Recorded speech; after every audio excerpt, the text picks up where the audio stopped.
السلام علیکم ورحمت الله وبرکاته. د بیبي عایشې صدیقې رضی الله عنها څخه روایت دی چې دې مبارک کې ویلي دي چې هر هغه ښځه چې خاوند یې ولاړ سي په سفر باندې غایب سي او دا زیانت نه کوي او پښو ته زولنې ور واچوي وځینه او هغه خپل ښایست وځنډوي چې خاوند یې راځي تر هغه وخت پورې او دا خپل فرج محفوظ وساتي، د چا سره تعلق نه ولري او 15 وخت لمونځ کوي. نو دا وایي چې رسول الله صلی الله علیه وسلم دغه ښځه به په ورځ قیامت الله جل جلاله په ډېر ښایسته مقام کې راپورته کړي چې مېړه مؤمن و خو هغه ته به په نکاح ورکړي، د دې خاوند مړ سو او پر ایمان هغه ته به الله په نکاح ورکړي، او کې مېړه بې ایمان ولاړې الله دې ټول مؤمنان د بې ایمانۍ وساتي. زوجها الله من الشهداء، الله به بیا شهیدانو ته په نکاح باندې ورکړي. او وایي که چیرې خاوند د ښځې ولاړ سي دا د خپل نس د غیر دپاره ذریعه د زنا وګرځي، یعنې زنا ورسره وکړي او نورو ته ښایست وکړي او په کور کې فساد راولي او له پښو څخه زولنې ایستي بس چې ولاړ هغې خواته ولاړ. نو دا مبارک وایي چې رسول الله صلی الله علیه وسلم مبارک وایي الله جل جلاله ملایکې د عذاب یې دوزخ ته به په ورځ قیامت د سر لخوا ور وغورځوي، یعنې داسې سر به کښته وي پښې به پورته وي، دوزخ ته به ور وغورځوي چې تا خیانت کړی دی او تا د مېړه سره ظلم او جفا کړی ده، دوزخ ته به ولاړ سي. او بیا عایشې صدیقې رضی الله عنها مبارک څخه روایت دی چې رسول الله صلی الله علیه وسلم وایي هر هغه ښځه چې خاوند ناراض ځي پرېوځي هغه وخت د الله جل جلاله په قهر او په غضب کې څه وخته پورې چې خاوند یې تعاف کړي، او هر هغه ښځه چې خاوند له دې څخه راضي وي نو الله جل جلاله هم له دې څخه راضي دی، او هر هغه ښځه چې خاوند له دې څخه نه راضي الله جل جلاله هم د دې څخه نه راضي. نو د الله رضا د خاوند په رضا کې ده. خاوند ناراضي کوي محترمینو خوندو په ناروا کې مه راضي کوئ. اوس زموږ خوندې خو په ناروا کې خاوند راضي کوي، په ناروا ورسره راضي کېږي. خاوند دې هم د ښځې څخه هغه شیان وغواړي چې الله دین اجازه ورکړی، ښځه دې هم خاوند سره هغه تعلقات او د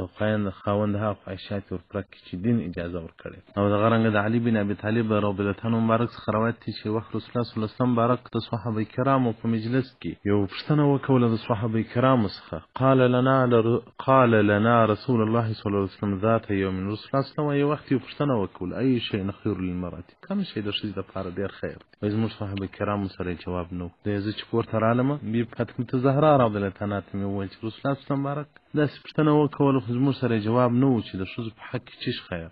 وایي دې مبارک راته وویل چې آیا ته جواب نه لرې؟ ویل یا زه جواب نه لرم. وایي دې مبارک راته وویل چې د ښځې په حق کې تر دغه خیر نسته چې دا بل څوک ونه ویني او بل څوک دا نه وویني، یعنې د دې په حق کې تر ساتر او تر حجاب بل شی خیر نسته چې اجنبیان دا نه وویني او دا اجنبیان ونه ویني. نو د کوم وخت چې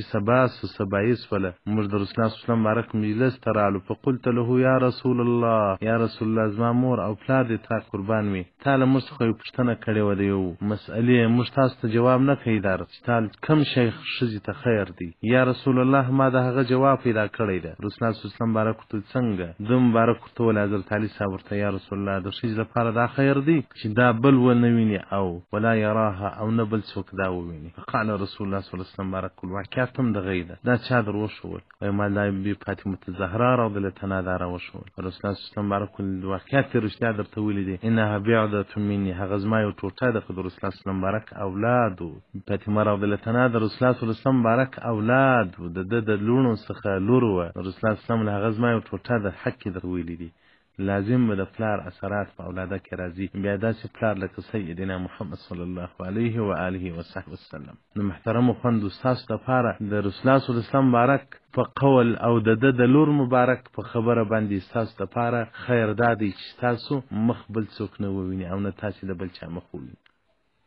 زه چې په واده مې کړی دی زما ښځه د پلاره څخه سوا دا همسایه و په کلي کې واده و مړې دلته نه ده تللې. هغه ورځ په کلي کې واده ولو، نو هغه کور زما سره ډېر احسان کوي، ډېر ښه کوي. کوم مېلمانه یې هم د دوی په کوټه کې ناست وي،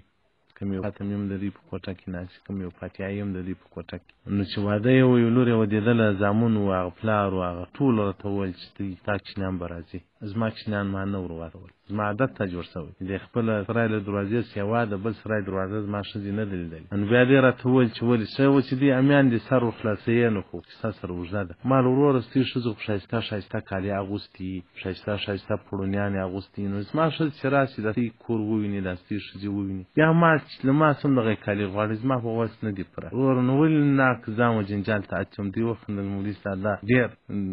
ډېر غټ شي ته دې ورپام شي دي وما لوستې ښځې خو ما سینګارونه کوي یوه جوړه کالي په 1000 روپۍ باندې راخي موږ دا 400-500 کالو اغوندي بهرحال ولې په کور کې جنجالونه راته پېښ شول زما مطلب نه و چې دوی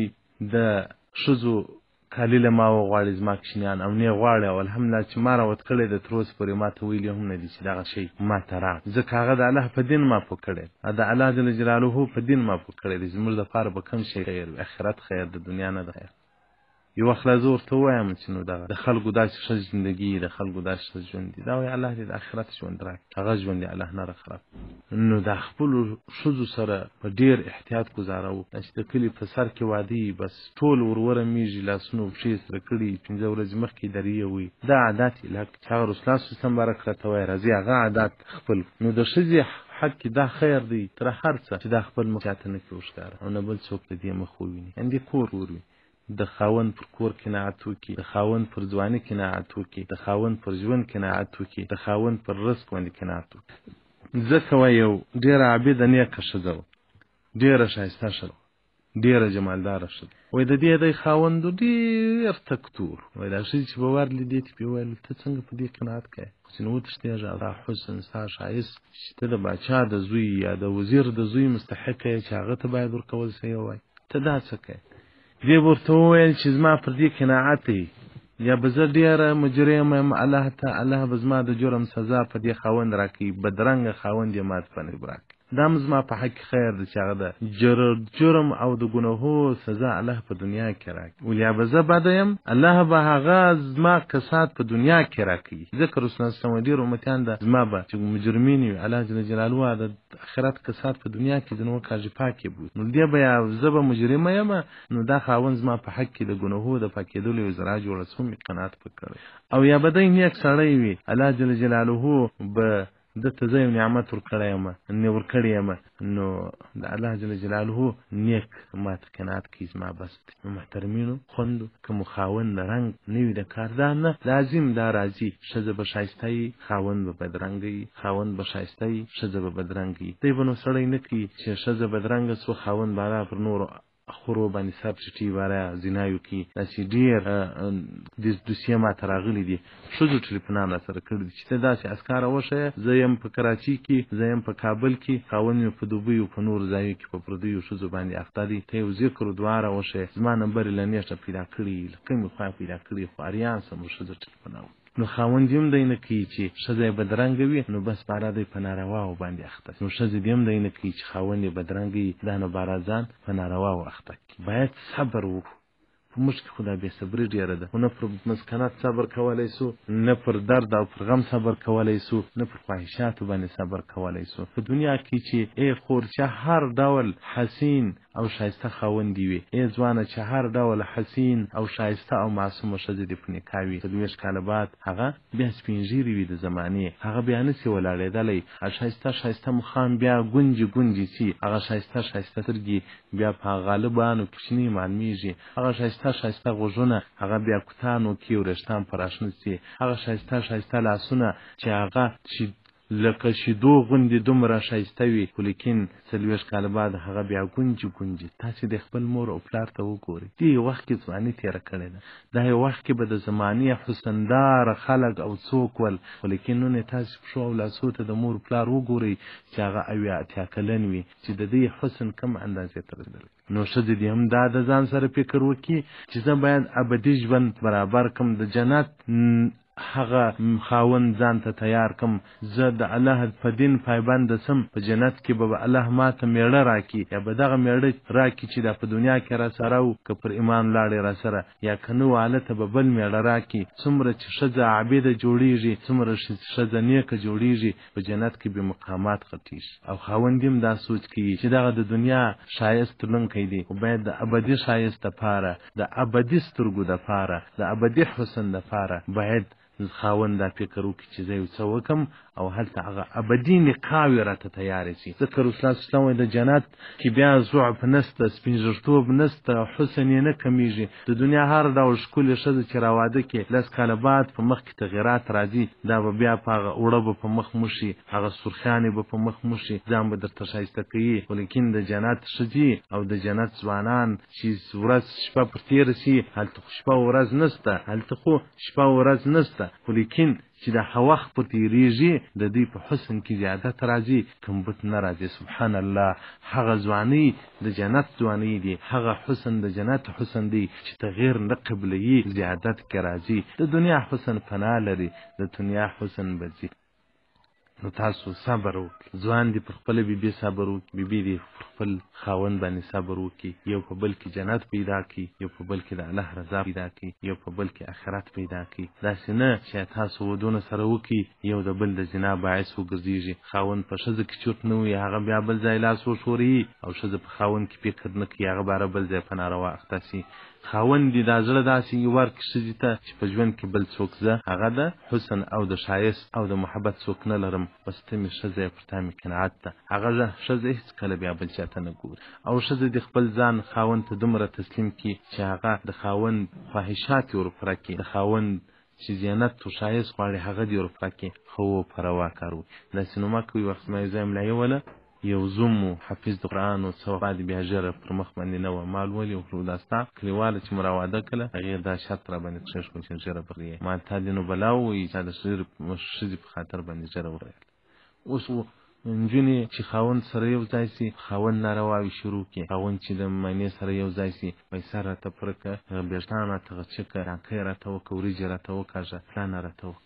خوند او ښایست په دین کې دی. تاسو یې تجربه کړئ. ښځه دې شرعي لباس واغوندي، ښځه دې شرعي سر جوړ کړي، نو ښځه دې په شرعي لباس باندې ځان ښایسته کړي، بیا دې له خاونده پوښتنه وکړي چې زما د حسن او د پخوا د حسن فرق که نشته. او خاوند دې په شرعي لباس باندې ځان ښایسته کړي، بیا دې ښځې ووایي چې زما د اوس حسن او د پخوا د حسن فرق شته که نشته. په ښځه کې چې خوند پیدا کېږي هغه په عبادت باندې، ښه لمونځونه کوي، ښه تلاوتونه کوي، په مخ کې نور پیدا کېږي. دا چې شاپیري بې دیني، هغه د ایمان نور په مخ کې نه وي، هېڅ حسن نه لري. ځکه ما ته یو وخت یو چا بیان کاوه، نو هغه ویل دا زما ښځه زما په کور کې دا اورېندارګانې چې دي له هغو یې لباس ډېر جلا دی، هغه ماژرني کالي اغوندي، سرونه پرې کوي، جس لباس اغوندي. زما ښځه اول هغه مسنونه طریقه باندې. نو د یو واده و، زما اورېندارګانې خوندې هم تللې وې، زما ښځه هم تللې وه. زما ښځه ول طبعا دینداره ښځه وه، د یو ښه عالم لور وه. ول دې نوي کالي نه دي اغوستي، د کار په کالو کې ولاړه کور واده ته. زه پردي واده ته کالي چېرته اغوندم، دا چې سا کې راته کړی وي قریب دي ورځم. نو دی وایي دا ښځه مې راته وایي چې وایي زه واده ته ورغلم، د دې ټول واده ښځو په ما کې سترګې و څومره ښایسته ده او څومره ښه کالي اغوستي، څومره یې مخ روڼا لري. هغو نورو چې اوړه په ځان مښلي وو، شنه شنه کینې په د اختر کې چې د نجونې په کوڅو کې ګرځي ځینې وبېرېږي، په سترګو یې مې شنه شیان مښلي، په مخ باندې اوړه دي که څه بلا یې مښلي، یو ناټک یې پر ځان باندې جوړ کړی. نو دغه نفر راته ویل زما ښځه چې راغله، الحمدلله چې الله په دین کې ښایست، الله په دین کې حسن ایښی. ښځو د 10,000 د 15,000 کالي اغوستي وو، په ځانو باندې پیشنونه کړي وه، خو لیکن هلته زه په ساده کالو کې ورغلم، د کار کالو کې ورغلم. ټول ښځې ما ته تعجب اخیستی وي چې دا څومره ښایسته لباس یې دی، څومره ښایسته مخ یې دی، څومره ښایسته هغه حرکات سکنات دي. نو ما ورته وویل چې دا ټول د دین برکات دی، د دین حسن دی، د دین ښایست. خاوند هم په ځان کې د دین ښایست راولي. ښځه دې د خاوند څخه دیني ښایست وغواړي، قرآن ځان راته ښایسته کړه، د تهجد په لمانځه ځان راته ښایسته کړه. او خاوند دې بیا له ښځې څخه دیني حسن وغواړي چې په قرآن او په لمانځه او په ذکر او د تهجد په لمانځه باندې ځان راته ښایسته کړه. پر ژوند باندې هغه ماینې و میړه خوند واخلي چې هغه یو ځای د تهجد لمانځه ته راپورته سي، یوه مسله څنګ پر څنګ وي، د تهجد لمونځونه وکړي. تاسو پوښتنه له هغه خلکو څخه وکړئ چې تاسو پر ژوند باندې څومره خوند اخلئ. او څومره مینه او محبت سره لري. او دا چې ټوله ورځ ټیویانو ته سره ناست وي، چې جمعه وي کوي، ښځې هم د بل چا تصور په ذهن کې نیولی، خاوند هم د بل چا تصور په ذهن کې نیولی، دغه نو هغه ژوند بیا هیڅ مزه نه لري. دا خلک چې په کورو کې ټیویان لري، په ټیویانو کې خو ناولاده ښځې هم ګرځي، ناولاده خلک هم. یو وخت ماته یو چا وویل، مولوي صاحب زه چې جمعه کوم د یو ډمې تصور په ذهن کې اخلم، جمعه له خپلې ښځې سره کوم او تصور د یو ډمې کوم. ما دغه ښځه دې هم ټیوي ته ګوري، ته هم ټیوي ته ګورې، نو ستا ښځه به بیا هلته د یو ډم تصور کوي. دا ما ستا غیرت دی، دا ستا شجاعت دی. شو بس هغه سړی ټیوي له کور څخه وایستې. نو دا و زموږ مسلماني ده، دا و زموږ منطق دی، دا زموږ شجاعت دی، دا زموږ غیرت دی. ماینه او میړه دواړه ټي وي سره ناست پردلې غرزینې ګوري، انو بیا چې ما خپله سره کوي تصورات د نور شانو. حدیث رقم 44012 صفحه 401 کنز العمال جز نمبر 14. والسلام علیکم ورحمة الله.